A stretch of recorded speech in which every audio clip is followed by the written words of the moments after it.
ఏకాదశి వ్రతం చాలా గంభీరమైన వ్రతం. అందుకే లోకంలో పెద్దలు ఏం చెప్తారంటే, స్వామి పుష్కరిణీ స్నానం, సద్గురోహపాద సేవనం, ఏకాదశి వ్రతం చాపి త్రయం అత్యంత దుర్లభం. ఈ మూడు చెయ్యలేరు అని చెప్తారు. ఎందుకు చెయ్యలేరు? స్వామి పుష్కరిణీ స్నానం, అక్కడికి వెడతాడు, ఆనందనిలయం చుట్టూ 100 మార్లు తిరుగుతాడు, కానీ పుష్కరిణిలో స్నానం చేద్దామన్న ఊహ వాడికి రానే రాదు. సద్గురోహ పాదసేవనం, సద్గురువు పాదములు పట్టుకునే అవకాశం ఇవ్వడు. ఎందుకు ఇవ్వడు? ఒక్కటే కారణం, నాకు అసలు కాళ్ళ నొప్పులే ఉండవంటాడు. ఆయన అసలు కాళ్ళు పట్టించుకోవడం ఆయన జన్మాంతరంలో ఆయన చేయడు. కాబట్టి అసలు గురువుగారి కాళ్ళు బట్టి అదృష్టం నీకు ఎప్పుడు వస్తుంది? నువ్వు ఆయన కాళ్ళు నెప్పిడితే కదా నువ్వు వెళ్ళి పట్టుకోవడానికి. కాబట్టి ఆయన కాళ్ళు పట్టుకునే అదృష్టం ఉండదు. సద్గురోహ పాదసేవనం, ఏకాదశి వ్రతం చాపి, ఏకాదశి వ్రతము చెయ్యలేడు. ఎందుకు చెయ్యలేడో తెలుసా అండి? మీరు అంగీకరించినా అంగీకరించకపోయినా శాస్త్రీయమైన, వేదప్రోక్తమైన, ఋషిప్రోక్తమైన ఒక పెద్ద రహస్యాన్ని మీకు ఇప్పుడు చెప్తా. ఏకాదశి వ్రతం ఎందుకు కష్టం? మీ అబ్బాయికి ఉద్యోగం వస్తుంది, సత్యనారాయణ వ్రతం చెయ్యి, చేస్తాడు. మీ అమ్మాయికి పెళ్ళి అవుతుంది, వ్రతం చెయ్యి, చేస్తారు. నువ్వు చచ్చిపోయేటప్పుడు ఈశ్వరుడు గుర్తొస్తాడు, చచ్చిపోయేటప్పుడు ఎలా ఉంటుందో అలా ఊహించుకుని వ్రతం చేయి అంటే, ఇప్పుడు వద్దులేండి తర్వాత చేస్తానంటే కదండి. ఏకాదశి వ్రతం నిజానికి అంతే. ఏకాదశి వ్రతం ఎందుకు చేయిస్తారో తెలుసా అండి? ఉపవాసం, అన్నం తినకూడదు. అన్నం తినకపోవడం కాదు, అన్నాన్ని పచనం చెయ్యడానికి కావలసిన సంభారములను స్పృశించి పచన ప్రయత్నమునందు నిమగ్నము కాకూడదు. అంటే ఏకాదశి నాడు ఉపవాసం ఉండి ద్వాదశి నాడు కాకరకాయ పులుసు పెట్టి వండుకుందామా, వేపుడు చేసుకుందామా అని ఆలోచించకూడదు. ద్వాదశి పాలన కోసం ఏకాదశి నాడు కాయగూరలు తరుక్కోకూడదు. ద్వాదశి నాటికి పనికొస్తుందని ఇవాళ పప్పు నానపోయకూడదు. అంటే అసలు మీ శరీరమును పోషించుకోవడానికి కావలసిన ఏ పనిని ఏకాదశి నాడు చేయకూడదు. మరి ఇంక ఏకాదశి నాడు ఏం చేయాలి? అసలు చాలా నిష్కర్షగా మాట్లాడితే నిర్జలోపవాసం, ముక్కోటి ఏకాదశి. నీటిని త్రాగకూడదు, ఉమ్ము మింగకూడదు. ఈ నిర్జలోపవాసం ఎందుకు చేయిస్తారో తెలుసా అండి? మనుష్యులలో 199 మంది తెలిసే వెళ్ళిపోతారు. అకస్మాత్తుగా అనాయాసంగా వెళ్ళడం మహాదృష్టవంతులకి తప్ప జరగదు. సాధారణంగా 199 మంది వెళ్ళే మార్గం ఏమిటంటే, రెండిటిని ఎండగట్టి పంపుతారు. ఒకటి నీరివ్వరు, 2 అన్నం పెట్టరు. ఎందుకని అంటారేమో, తీసుకెళ్ళి ఎక్కడ పడుకోబెడతారు ఇంటెన్సివ్ కేర్ యూనిట్లో. వాడి కర్మ అంతా ఎక్కడొస్తుందంటే ఇక్కడ ఒక గొట్టం పెడతారు, ఇందులోంచి ఏం పోయిరు, ఇందులోంచి ఎక్కిస్తారు. దీంతో ఏం తాకూడదండి అంటారు, దీంతో ఏమీ తినకూడదండి అంటారు. ఇందులోంచి వెళ్ళిందే ఆహారం, ఇందులోంచి వెళ్ళిందే పానీయం. పోన్లేండి, ఇప్పుడు మాకు వచ్చిన నష్టం ఏమిటి, ఏదో ఒకటి ఎక్కుతోందిగా చచ్చిపోంగా అంటారేమో. ఓ 8 బెడ్స్ వేస్తారు అక్కడ. అకస్మాత్తుగా వీడికి పెటిడ్రిన్ ఇంజెక్షన్ ఇచ్చి వీడు పడుకుని ఉంటే 11ంటికి గొళ్ళుమని ఏడుపు వినపడుతుంది. 3వ బెడ్ మీద వాడిని స్ట్రెచ్చర్ మీద బయటికి తీసుకెళ్ళిపోతూ ఉంటాడు. వీడికి గుండెలు గుబక్కుమంటాయి. 11 మంచాలు ఉండేవి, 3వ మంచం వాడు వెళ్ళిపోయాడు. వీడు 8వ మంచం వాడు అయితే పర్వాలేదు, వీడు 1, 2 అయ్యాడు అనుకోండి. వీడి కర్మే. నేను చూశానండి, నేను యథార్థంగా చూశాను ఒక హాస్పిటల్లో. నేను దీన్ని ఏమి హాస్యంగా చెప్తున్నానని మీరు అనుకోకండి. 3 మంచాలలో మధ్య మంచం ఆయన వెళ్ళిపోయాడు. నేను చూస్తున్నా, ఎవరో కాదు మా బంధువే. ఏడుస్తుంటే డాక్టర్లు అన్నారమ్మా ఇక్కడ ఏడవకూడదు, నిశ్శబ్దంగా తీసుకెళ్ళి బయట ఏడవండి అన్నారు. ఎందుకంటే వాళ్ళు వెళ్ళిపోతారు, గట్టిగా ఏడిస్తే ఏడవకూడదు అన్నారు. నిజమే అది. వాళ్ళు అప్పటికే, నేను వెళ్ళిపోయిన వాడిని చూడటం లేదు, 1, 3 మంచాల వాళ్ళని చూస్తున్నాను. వాళ్ళు వీడు వెళ్ళిన మార్గం మూసుకుపోవుగాక అని వాళ్ళిద్దరు అలా చూస్తున్నారు. వీడు అదే వ్యాధితో జాయిన్ అయిన వాడికి ఎంత భయంగా ఉంటుందండి. గబాలను ఓ గోనుగుడలో బారేసి దగ్గర చేసి పట్టుకెళ్ళిపోతున్నారు బయటికి. పట్టుకెళ్ళిపోతుంటే ఆ బయటికి తీసుకెళ్ళిన తర్వాత ఇలా కిటికీలోంచి చూస్తే ఏం చేస్తున్నారో అన్నీ కనపడుతున్నాయి. కనపడుతుంటే వీడికి ఎలా ఉంటుంది, వీడి పరిస్థితి ఎలా ఉంటుంది? నాన్న రామకృష్ణ అనుకో ఇప్పుడు, అంటే నీ మొహం ఇట్లా ఎక్కడంటానంట, తినలేడు, తాగలేడు, బయటికి వెళ్ళలేడు, తింటే తప్ప తాగితే తప్ప నిద్ర పట్టడం అలవాటుగా చేసుకుని ఉన్నవాడు కడుపు నిండా తింటే కనుబడిపోతుంది. అందుకని రాత్రి అయ్యేటప్పటికి బాగా తినేసి పడుకోవడం, నిద్రైపోవడం, మళ్ళీ లేవడం, మళ్ళీ తింటూ ఉండడం, ఇది అలవాటైపోయింది చాలా కాలంగా. ఇప్పుడు కాదు, కోట్ల జన్మలుగా జీవుడు అలవాటు చేసుకున్నాడు దీన్ని. ఇప్పుడు తినకుండా తాగకుండా ఈశ్వరుణ్ణి నామం కూడా చెప్పు, ఇంతకన్నా క్లేశం ఇంకోటి ఏముంటుందండి? తినద్దంటే క్లేశం, తాగద్దంటే క్లేశం. పోనీ తినద్దు తాగండం, తాగద్దు తినండం. తినద్దు తాగద్దని ఊరుకోడు భగవన్నామని చెప్పమంటాడు. తినద్దనేటప్పటికే ఏమవుతుందంటే ఏకాదశి నాడు ఉపవాసం చేయండి అన్నాను అనుకోండి, ఇంకో దోషి ఇవాళ తినేద్దామంటే రేపంతా ఉపవాసం అంటే. కాబట్టి తినద్దు అంటే భయం, తాగద్దు అంటే భయం. తినద్దు తాగద్దు అని ఊరుకోరు. భగవన్నామని చెప్పేటప్పుడు మనసును అలా ఈశ్వరుని యందు నిలబెట్టు అంటారు. ఇప్పుడు ఈ మూడు సాధించడం మీ పిల్లల కోసం కాదు, మీ భర్త కోసం కాదు, భార్య కోసం కాదు. ఎవరి కోసం? ఎవరికి వారి కోసం. ప్రతి పక్షంలోనూ ఒకసారి ఈ ఎక్సర్సైజ్ చేస్తే, ఈ వ్యాయామం చేస్తే, రిహార్సల్ అని ఒకటి ఉంటుంది. అంటే చూడండి, ఒక నృత్య ప్రదర్శన చేసేవాళ్ళు 10 మాటలు బయట వేసుకుంటారు. ఒకసారి ఇలా వేద్దాం ఇలా వేద్దాం, దాన్ని తీసుకొచ్చి చిట్ట చివర ఒకసారి రంగస్థలం మీద వేసేస్తారు. అలాగే ప్రతి పక్షంలోనూ ఒకసారి రిహార్సల్ వేస్తాడు, వెళ్ళిపోయేటటువంటి పద్ధతిని ఊహ చేస్తాడు. ఏమీ తినడం, ఏమీ తాగడం, ఈశ్వరుణ్ణే స్మరిస్తూ ఉంటాడు. ఇప్పుడు ఇది క్లేశపడిపోతూ ఉంటుంది, మనసుని మాత్రం ఈశ్వరుని ఎందే పెట్టుంచుతాడు. ఇది బాగా అలవాటైపోయింది. ఆ రోజు వచ్చేసింది, తినకూడదు తాగకూడదు, ఈశ్వరుడి మీద మనసు పెట్టాలి. అభ్యాసం కూసి విద్య కదూ, నిలబెట్టేస్తాడు. నిలబెట్టేస్తే ఏమయ్యాడు? ఆఖరి ఊపిరిలో కూడా ఆయన పేరు చెప్తూ వెళ్ళిపోతాడు. మరి డాక్టర్లు ఉన్నారు కదండి మీరు అనొచ్చు, 1,000,000 మంది వైద్యులు కూడి వచ్చినా కానీ మరణమయ్యేది వ్యాధి మాన్పలేరు. చచ్చిపోయే వాళ్ళందరూ డాక్టర్లు లేక చచ్చిపోయారు అనుకోకండి. ఈశ్వరుడు ఆయుర్దాయం ఇవ్వాలనుకుంటే డాక్టర్ రూపంలో అనుగ్రహించగలడంతే, ఈశ్వరుడు ఇచ్చినవాడు. కాబట్టి ఏకాదశి వ్రతానికి ఉన్న ప్రధాన ప్రయోజనమేమి? అది మృత్యువుని వచ్చినప్పుడు ఎలా ఉంటుందో తత్సంబంధమైనటువంటి తర్ఫీదు మనసుకు ఇచ్చుట. అందుకే ఏ వ్రతానికి చెప్పండి ఏకాదశి వ్రతం చాపి త్రయం అత్యంత దుర్లభం అని ఎందుకంటారో తెలుసా అండి? అసలు నువ్వు అలా ఊహ చేస్తూ కూర్చుని సిద్ధంగా ఉండడం 1/2 గంట చెయ్యలేవు. మామూలు ఏకాదశి నాడు మీరు ఉపవాసం చేసేటప్పుడు పండు కాని, కాయ కాని, అథవా కాసిన పాలు కాని తాగితే ఉపద్రవం ఏం రాదు, దానికి దోషం పట్టదు శాస్త్రం. ఎందుకంటే శాస్త్రం ఉపవాసం మీద చర్చ చేస్తుంది. ఉపనిషత్తుల్లో ఆ విషయం ఉంది, వేదంలో ఆ విషయం ఉంది. ఎప్పుడెప్పుడు ఉపవాసం ఎలా చెయ్యాలి అన్నది ఉంది.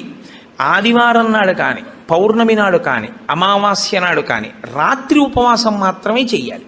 పగటిపూట ఉపవాసం చేయకూడదు. ఆదివారం నాడు రాత్రి ఏమీ తినకూడదు. పౌర్ణమి నాడు రాత్రి ఏమీ తినకూడదు. అమావాస్య నాడు రాత్రి ఏమీ తినకూడదు. ఆ ఉపవాస నియమం అక్కడ వరకే. పగటిపూట మీరు భోజనం చేసినా పలహారం చేసినా శాస్త్రం అడ్డురాదు. సాధారణంగా శాస్త్రం ఏం చెప్తుందంటే 2 పర్యాయములు తీసుకోమని చెప్తుంది. 2 పర్యాయములు తీసుకోవచ్చు. కానీ ఇక రాత్రి వేళ తినకూడదు. అష్టమి తిథి, చతుర్దశి తిథి, ఈ 2 తిథుల్లో పగటి వేళ తినకూడదు, రాత్రి వేళ తినాలి. పగటి వేళ ఏమీ తినకుండా ఊరుకుని నక్షత్ర దర్శనం అయిన తర్వాత మాత్రం భోజనం చేయొచ్చు. అది ఒక్క అష్టమి చతుర్దశి తిథులకు. కాబట్టి ఈ తిథులలో ఉపవాసాలకి, వారములలో ఆదివారం ఉపవాసాలకి, ఎందుకంటే వారాలు అన్ని యుగాల్లో లేవు, కలియుగంలోనే వారాలు. మీరు రామాయణాన్ని చూస్తే రామాయణంలో వారాలు ఉండవు. కాబట్టి వార నియమం ఎవరికి వచ్చిందంటే ఒక్క కలియుగంలోనే వచ్చింది. కలియుగంలో ఆదివారమే ఉపవాసం ఎందుకు పెట్టారో తెలుసా అండి? ఆరోగ్యం భాస్కరాది చేత్, ఆరోగ్యము సూర్యభగవానుడి యొక్క అనుగ్రహంతో నిలబడుతుంది. సూర్యభగవానుడు అధిదేవతగా కలిగినటువంటి రోజు, ఆయన యొక్క తేజస్సు ఎక్కువగా పరిపుష్టమయ్యే రోజు భానువారము, ఆదివారం. అటువంటి సూర్యభగవానుని యొక్క అనుగ్రహం కలగాలి అంటే ఆదివారం నాడు ఉపవసించాలి. ఉపవసించుట అన్న మాటని మీరు ఎప్పుడు 2 కోణాల్లో అర్థం చేసుకోవాలి. 2 కోణాల్లో అర్థం చేసుకోవడం అంటే కడుపు ఖాళీ అయిన తరువాత మళ్ళీ వేయకుండుట. శరీరానికి ఆరోగ్యం ఎప్పుడూ డాక్టర్ దగ్గరికి వెళ్లకుండా ఉండడానికి 3 ఉన్నవాడు వెళ్ళడు అని ఆయుర్వేదం చెప్తుంది. ఎవరు వెళ్ళడు అంటే కడుపులో వేసిన పదార్థమంతా ఖాళీ అయ్యే వరకు మళ్ళీ వెయ్యనివాడు. కడుపులో పదార్థం వేశారనుకోండి, అది పూర్తిగా పచనం అయిపోయి కడుపు ఖాళీ అయింది, అప్పటి వరకు వేడు మళ్ళీ. అలా వెయ్యని వాడెవడో వాడు వైద్య దర్శనం చెయ్యడు. ఎడం పక్కకి తిరిగి ఎడమ చేతిని తల కింద పెట్టుకుని గుండెలు పరుపుకో బొంతకో తగిలేట్టుగా పడుకున్నవాడు వైద్యుణ్ణి చూడడు. 3, ప్రతిరోజు రాత్రి తాంబూల చర్వణం చేస్తూ కొంచెం సేపు నడిచి పడుకునేవాడు వైద్యుణ్ణి చూడడు. ఈ 3 పూర్ణారోగ్యానికి ఆయుర్వేద శాస్త్రం విధించినటువంటి నియమాలు. అందుకని అలాగే పడుకోవాలి. అందుకే మీరు ఎప్పుడైనా మహాత్ములు పడుకోవడం చూస్తే ఎప్పుడు ఎడం పక్కకే పడుకుంటారు. కారణం ఏంటంటే ఎడం పక్క పడుకోవడం ఆరోగ్యాన్ని ఇచ్చేస్తుంది, వైటల్ ఆర్గాన్స్ అన్నింటినీ సేఫ్ గార్డ్ చేస్తుంది. నేను ఒకసారి డాక్టర్ని అడిగి అది ఏంటంటే అలా ఉంది ఆయుర్వేదంలోని. నిజమేనండి, అలాగే పడుకోవాలన్నారు. అంతేనండి, మేమైనా అలాగే చెప్తాం, ఎడం పక్కకి తిరిగి పడుకుంటే చాలా మంచిది కోటేశ్వరరావు అన్నాడు. కాబట్టి నేను పురాణాల్లో ఉన్న ఎన్నో విషయాలు డాక్టర్ గారిని అడుగుతుంటే వాళ్ళు నిజమేనండి ఇవన్నీ అంటుంటారు. నేను శరత్కాలంలో అమ్మవారి పూజ ఎందుకు చేస్తారు అన్నదాని గురించి దేవీ భాగవతంలో ఉన్న విషయాల్ని కొన్నింటిని ఒకసారి ఒక డాక్టర్ గారిని అడిగితే ఆయన నాకు తెల్లబోయే రహస్యాలు చెప్పాడు. మీరు చెప్పినవే హ్యూమన్ ఎనాటమీలోకి మార్చి చెప్తే మాకేం చెప్తారంటే, చలికాలంలో తమంత తాముగా నాడులన్నీ కూడా సన్నబడిపోతాయి చలిగాలికి. కొవ్వు చిన్న చిన్న చిన్న చిన్న చిన్న చిన్న గింజల్లా ఉండి పరిగెడుతుంటుంది రక్తంలో. ఎప్పుడైతే నాడులు ఇలా రక్తనాళాలు సంకోచించాయో అది వెళ్ళి ఆగుతుంది. వెనక నుంచి వస్తున్నది వచ్చి దాన్ని తగులుకుని ఆగుతుంది. గసగసాలు ఒకదాన్నొకటి తగులుకున్నట్టుగా తగులుకుని ముద్ద కట్టి ఆగుతుంది. రక్త ప్రవాహం ఆగిపోయి స్ట్రోక్స్ వస్తాయి. చలికాలంలో స్ట్రోక్స్ వస్తాయి కాబట్టి అలా రాకుండా ఉండడానికి దేవీ నవరాత్రులు చేయిస్తారు. దేవీ నవరాత్రుల్లో మృత్యుదంస్ట్ర బయటికి వస్తుందని చెప్పడానికి కారణం అది అని నేను ఒకసారి దేవీ భాగవతం శ్లోకాలు మా ఇంటికి వచ్చిన డాక్టర్ గారికి చూపిస్తే యథార్థంగా మాకు వైద్యం చెప్పినప్పుడు దీన్ని ఇంగ్లీష్లో ఇలా చెప్పారండి, దాన్ని ఆ రోజు ఋషులు ఇలా చెప్పారన్నమాట అని ఆయన తెల్లబోయాడు. కాబట్టి మన ఋషులు అద్భుతంగా దాన్ని అన్వయం చేసి తీసుకొచ్చి చూపిస్తారు. కడుపులో పదార్థము పూర్తిగా అయిపోయేంత వరకు మళ్ళీ పదార్థం అందులో వెయ్యకూడదు. మీరు ప్రతిరోజు అలా వేస్తూ పెడుతున్నారనుకోండి, మళ్ళీ అది కడుపు ఖాళీ అవగానే మళ్ళీ వేశారు. మళ్ళీ అందులోంచి రసాయనాలు ఊరాలి, అది మళ్ళీ తిరుగుతూ ఉండాలి. మీ ప్రయత్నం లేకుండా ఎప్పుడూ తిరుగుతూ మీ ప్రయత్నం లేకుండా ఆగిపోయేటటువంటి స్పందనలు శరీరంలో ఈశ్వరాధీనములై కొన్ని ఉంటాయి. వాటిని మీరు అసలు ఆపలేరు. ఊపిరితిత్తి, గుండె ఇలాంటివి మీరు ఆపు అని అడగను లేరు. నువ్వు విశ్రాంతి తీసుకోన్నా ఆగవు. ప్రయత్నపూర్వకంగా మిగిలిన వాటి ఆరోగ్యం కోసం ఒకదాన్ని ఆపమని చెప్పింది శాస్త్రం. దేన్ని ఆపాలి అంటే కడుపులో ఉన్న కండరముల యొక్క కదలికకి విశ్రాంతినిమ్మని చెప్పింది. కడుపులో ఉన్న కండరములకు విశ్రాంతిని ఎవరిస్తారో అటువంటి వారి ఆరోగ్యము బాగుంటుంది అని. కడుపులో ఉన్న కండరముల కదలిక ఎప్పుడు ఆగుతుందంటే దాని లోపల పదార్థమును వేయడం ఆపితే ఆగుతుంది. అందుకని ఏం చేస్తారంటే ఉపవాసము అన్న పేరుతో లోపల పదార్థం వెయ్యరు. వేయకపోతే ఏమవుతుందంటే కండరములు కదలవు. కండరములు కదలకపోతే కంటికి కడుపుకి దగ్గర సంబంధం. కడుపు నిండకపోతే, కడుపు ఖాళీగా ఉంటే కనురెప్ప పడదు. కనురెప్ప పడకపోతే మీరు ఈశ్వరుడి యందు దృష్టి నిలబెట్టి ఈశ్వరుడి యొక్క ఆరాధన చెయ్యగలరు. కాబట్టి ఉపవాసం అన్న దాంట్లో అన్నం తినకుండా ఉండడం అనేటటువంటిది ప్రధానమైన నియమము. దీనికి మినహాయింపిచ్చి ఎట్టి పరిస్థితుల్లో చెయ్యకూడని వాళ్ళని ఇద్దరిని చెప్పింది శాస్త్రం. 8 ఏళ్లకు ముందున్నవాడు 80 ఏళ్ళు దాటినవాడు ఉపవాసం చేయరాదు జీవితంలో. ఈ ఇద్దరికీ నిషేధం. 8 ఏళ్ళు కింద ఉన్న వయస్సు, 80 ఏళ్ళు పూర్తయిన వాళ్ళు ఉపవాసం చేస్తే పాపం, వాళ్ళు చేయకూడదు. ఎందుకని అంటే వాళ్ళ శరీరం అంగీకరించదు, అందులోకి పదార్థాన్ని వేయకపోతే ఒప్పుకోదు. 3వ మినహాయింపు ఒకరికి ఇచ్చింది. కడుపులోకి పదార్థం వెయ్యకపోవడమే విషంగా మారిపోయి శరీరాన్ని పడగొట్టగలిగిన వ్యాధి ఏదైనా సంక్రమించి ఉంటే, అంటే ఒక షుగర్ పేషెంట్ అనుకోండి, ఆయన అలా ఉండిపోయాడు అనుకోండి, ఫాస్టింగ్లో పడిపోతుంది, కోమాలోకి వెళ్ళిపోతాడు. అప్పుడు ఆయన పదార్థాన్ని శరీరం నిలబెట్టుకోవడానికి కావలసినంత పదార్థాన్ని లోపలికి పంపినా ఆయన ఉపవాసం చేసిన వాడే. మీరు ఎప్పుడూ ఒకటి గుర్తుపెట్టుకోవాలి, శాస్త్రం ఎప్పుడు మాట్లాడినా చాలా ఉదారంగా మాట్లాడుతుంది. శాస్త్రము కఠినంగా అసలు ఎప్పుడు ప్రవర్తించదు. అలా చెయ్యలేరు మీరు, నిజంగా చాలా కష్టం. కాబట్టి 8 సంవత్సరముల లోపు వాళ్ళు 80 సంవత్సరములు దాటిన వారు ఉపవాసమును చేయరాదు. ఉపవాసమును చేయరాదు అంటే పదార్థమును విసర్జించి ఉండరాదు. కాబట్టి ఉపవాసము అన్న మాటలో మీ కడుపు కండరములు కదలకుండా విశ్రాంతి ఇచ్చుట అన్నది ప్రధాన ప్రక్రియ. ఇది మీరు చూడండి, ఇవాళ రేపు పెద్ద పెద్ద ప్లాంట్స్ కూడా షట్ డౌన్ అంటారు, కావాలని ఆప్ చేస్తారు, వాటి లాంగివిటీ పెరుగుతుంది, జీవితకాలం పెరుగుతుందని. అదే అన్వయం ఋషులు శరీరానికి చేశారు. ఇది కూడా ఒక యంత్రాంగం, ఇది ఒక తెప్ప. ఇది ఉంటే నువ్వు పుణ్యం చేస్తావు, ఇది ఉంటే నువ్వు ఇంకొక ధర్మకార్యం చేస్తావు. అసలు ఇదే లేకపోతే ఇంకేం చేస్తావు? ఇక జీవుడు చేసుకోవడానికి ఏం లేదు, ఇది ఉపకరణం. కాబట్టి దీన్ని చాలా జాగ్రత్తగా నిలబెట్టుకోవాలి. నిలబెట్టుకోవాలంటే దీని ఆయుర్దాయం పెంచాలంటే 2 రకాలుగానే పెంచాలి. ఒకటి, ఆవేశపడి ఊపిరి తీయకుండా ఉండాలి, ఎందుకంటే ఊపిరిలలో ఆయుర్దాయం ఉంటుంది కాబట్టి. 2, అదే పనిగా దొరికింది కదా అని తింటూ ఉండకూడదు, కాబట్టి ఉపవాసం చేయాలి. ఈ 2 ఎవడు చేస్తాడో వాడు దీర్ఘాయుష్మంతుడు అవుతాడు. ఎవడు దీర్ఘాయుష్మంతుడు అవుతాడో వాడు పాపం చేయడానికి దీర్ఘాయుష్మంతుడు కాకూడదు. దేనికి దీర్ఘాయుష్మంతుడు కావాలి అంటే తన జీవుణ్ణి చక్కబెట్టుకోవడానికి దీర్ఘాయుష్మంతుడు కావాలి. అలా చేసేటటువంటి ప్రక్రియలో వచ్చిన అద్భుతమైనటువంటి తిథి ఏకాదశి. ఏకాదశి నాడు సర్వేషాం భోజనద్వయం అన్నారు. అది చాలా విచిత్రమైనటువంటి మాట. నాడు నువ్వు చెయ్యవలసినది ఏదో తెలుసా? సర్వేషాం భోజనద్వయం. ఈ శ్లోకం చాలా చమత్కారమైనటువంటి శ్లోకము. అందరూ కూడా భోజనద్వయం, 2 మాటలు భోజనం చేయండి. అదేమిటండి, సర్వేషాం భోజనద్వయం అయితే ఉపవాసం ఎక్కడుంది అందులో? మరి ఇప్పటిదాకా మమ్మల్ని పట్టుకు పీకు తినేశావు, శరీరం చెరుక్కర్రన్నావు, దీన్ని నలిపేయాలన్నావు, దీన్ని క్లేశ పెట్టాలన్నావు, ఏకాదశి నాడు పెట్టకండి అన్నావు, ఉపవాసం చెయ్యండి అన్నావు, అలా 24 ఏకాదశి 23 చేయకపోతే ముక్కోటి ఏకాదశి అయినా చెయ్యన్నావు. ఇన్ని చెప్పిన వాడివి మళ్ళీ ఇప్పుడేమంటున్నావు? ఏకాదశ్యాంతు కర్తవ్యం సర్వేషాం భోజనద్వయం. కర్తవ్యం, తప్పకుండా చెయ్యవలసిన పని. ఏకాదశ్యాంతు, ఏకాదశి నాడు ఏమి? సర్వేషాం, అందరికీ. భోజనద్వయం, 2 మాటలు భోజనం చేయండి. మరి అదేమిటి ఇప్పటిదాకా నీ చెప్పిన ఉపన్యాసం అంతా పోలా ఈ శ్లోకంలో? అది ఎందుకు శ్లోకాన్ని అలా చేస్తారో తెలుసా అండి? పెద్దలు, ఋషులు, మహాత్ములు చాలా అద్భుతమైన ప్రక్రియ చూపిస్తారు.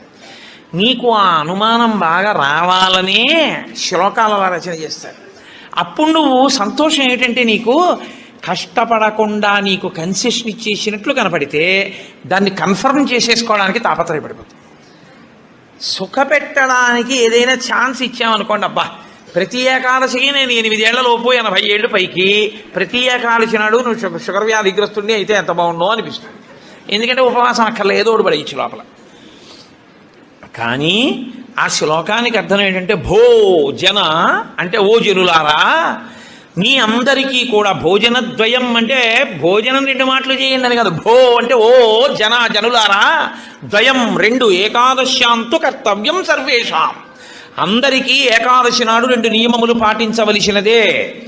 ఏమిటో తెలుసా 2 నియమాలు? శుద్ధోపవాస ప్రథమ. శుద్ధోపవాసం, ముక్కోటి ఏకాదశి నాడు ప్రత్యేకించి శుద్ధోపవాసం. ద్వైతులు నిర్జలోపవాసం చేస్తారు. అసలు వాళ్ళు ఏకాదశి నాడు ద్వైత సంప్రదాయంలో ఉన్న వాళ్ళు, వాళ్ళ ఇంటికి మీరు వెళ్ళినా నీళ్ళు ఇవ్వరు. వాళ్ళు ఏకాదశి నాడు సత్యనారాయణ వ్రతం చేసుకోండి అంటే వాడు చేయరు. ఎందుకో తెలుసా అండి? ఈశ్వరుడికి నైవేద్యం పెట్టవలసి వస్తుంది. ఈశ్వరుడికి నైవేద్యం పెట్టద్దు వ్రతం చేస్తే, ఆయనకు కూడా పెట్టరు వాళ్ళు. ఆయనకి పెట్టడం కాదు, మీరు వాళ్ళ ఇంటికి వెడితే మీకు పండో కాయ కూడా చేతిలో పెట్టరు. ఏమనుకోకండి, మీరు ఏకాదశి నాడు వచ్చారు మేము ఇవ్వలేమంటారు. వాళ్ళు ఉమ్ము కూడా గుటక వెయ్యరు, మంచినీళ్లు కూడా తాగరు. మరి అలా రోహిణీ కార్తెలోనూ అప్పుడు ఎలా ఉంటారండి అని మనకు అనుమానం వస్తుంది. అలాగే ఉంటారు. ఇక్కడ కాదు, రాజస్థాన్ ఎడారిలో ఉంటారు. తెలుసా అండి? వాళ్ళకి ఈశ్వరుడి మీద ఉన్న నమ్మకం అటువంటిది. ఏకాదశి వ్రతం వాళ్ళకంత గట్టిది. ఒకసారి ద్వైత సంప్రదాయంలో చాలా సమున్నతమైన స్థితిని పొందినటువంటి వారు చాలా లబ్ధ ప్రతిష్ఠులు, నేను పేరు ఎందుకు వాడాలి, బాగుండదు. వారి ఇంటికి వెళ్ళాను నేను, మా గోపాలకృష్ణ గారు, మేము. వెడితే ఆయన ఏకాదశి నాడు మేము వెళ్ళాం. వెడితే ఆయన అన్నారు, మీరు ఏమనుకోకండి, నేను మంచినీళ్ళు కూడా ఇవ్వను, ఎదురుగుండా మామిడి చెట్ల కాయలు ఉన్నాయి కానీ నేను ఇవ్వనని ఆ ఇంట్లో ఉన్న నౌకర్ని పిలిచి, నేను చూడకుండా 4 కాయలు కోసి వాళ్ళకి ఇయ్యన్నారు తప్ప ఆయన కోసి ఆయన చేతితో ఇవ్వాల. ఆయన పెట్టలేనివాడు కాడు, పెట్టుకోనివాడు కాడు, మహాత్ముడు, చాలా గొప్పవాడు, చాలా పెద్ద పదవి చేశాడు ఆయన. ఇప్పటికీ ఆంధ్రదేశంలో స్మరింపబడుతుంటాడు. ఎందుకో తెలుసా అండి, ఆ సంప్రదాయం అటువంటిది. వాళ్ళు ఏకాదశి నాడు శుద్ధోపవాసం, వాళ్ళు నిర్జలోపవాసం, నీటి గుటక కూడా వాళ్ళు వేయరు. శుద్ధోపవాస ప్రథమ అది చేసేస్తే అయితే ఏదో అలా మొత్తానికి నేను నానా కష్టాలు పడి ఏదో అశుద్ధోపవాసం చేసేస్తానండి, 3 కోట్ల ఏకాదశుల ఫలితం వచ్చేస్తుంది కదా అంటారేమో. సత్కథా శ్రవణం తథాహ, కేవలం తినకుండా కూర్చుంటే ఫలితం ఇవ్వరు. సత్కథా శ్రవణం, మీరు ఏదో భగవత్ సంబంధమైన విషయాన్ని వింటూ ఉండాలి 12 ఘడియలు వచ్చేవరకు.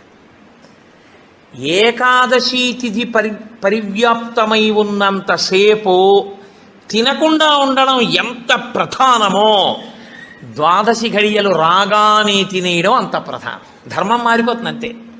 అందుకే అన్ని రోజుల కన్నా చాలా తొందరగా చద్దన్నం వండుకున్నట్టుగా తెల్లవారుజామున లేచి వంట చేసుకుని తినేసేది ఎప్పుడో తెలుసా అండి, 12 తినాడు తింటారు. 12 పారణ మధ్యాహ్నం చేయకూడదు, 12 తిథి ప్రవేశించగానే చెయ్యాలి. అందుకే ఏకాదశి వ్రతం చేసిన వాడికి శ్రీ మహావిష్ణువే అందేశారు. అంబరీషుడికి దొరకలా? అంబరీషోపాఖ్యానం ఏకాదశి వ్రతం కాదు. 12 ఘడియలు రాగానే నేను పారణ చెయ్యాలంటే కదా, దుర్వాస మహర్షి రాకపోతే నీళ్లు పుచ్చేసుకో, ఫోన్లేవయా మధ్యాహ్నం ఉండదా, 12 సాయంకాలం ఉండదా, ఎప్పుడొస్తే అప్పుడే తింటానని కూర్చున్నాడా? 12 ఘడియలు వచ్చేస్తున్నాయి, మరి ఏం చేయను, పోనీ భోజనం చేయకపోతే నీళ్లు తాగే అన్నారు. నీళ్లు తాగేస్తే కదా ఆయనకు పాపం వచ్చింది. కాబట్టి ఏకాదశి వ్రతం నాడు ఉపవాసం ఎంత ముఖ్యమో 12 తిథి ప్రవేశించగానే 12 ఘడియ తగలగానే అన్నం తినేయడం అంత ముఖ్యం. అన్నం తినేయడం అంత ముఖ్యం అంటే చొక్కా వేసుకుని డైనింగ్ టేబుల్ మీద తినేస్తే ఏకాదశి వ్రతాన్ని కొక్కెత్తుకుపోతుంది. అన్నం ఎలా తినాలో అలాగే తినాలి. పైన చొక్కా బనీను లేకుండా శ్రద్ధాళువు అయి తినాలి. నువ్వు ఏకాదశి ఉపవాసం చేసి 12 నాడు ఇంకోళ్ళ ఇంట్లో హస్తోదకం పుచ్చుకున్నావు అనుకో, నీ ఏకాదశి వ్రతం పనికిరాదు. అది ఏ నిత్యము చెరించేటటువంటి వారు అటువంటి వారికి పనికొస్తుంది, లేదా ఏదో మహత్తరమైన ప్రయోజనం కోసం తప్పక బయట ఉండవలసి వస్తే వేరు తప్ప. అసలు ఉపవాసం చేసిన వాడు తనింట తాను తినాలి. ఎందుకో తెలుసా అండి, మరి మీ ఇంట్లో ఈశ్వరుడికి తులసిదళం వేశావా, మీ ఇంట్లో ఈశ్వరుడికి మహానైవేద్యం పెట్టావా?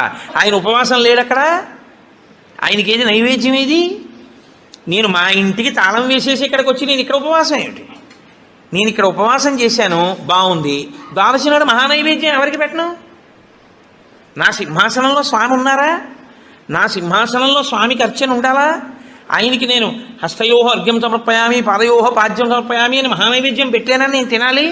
నేను ఎవరికి పెట్టను? నా భార్య ఏం పచనం చేసింది, ఎక్కడ వండింది?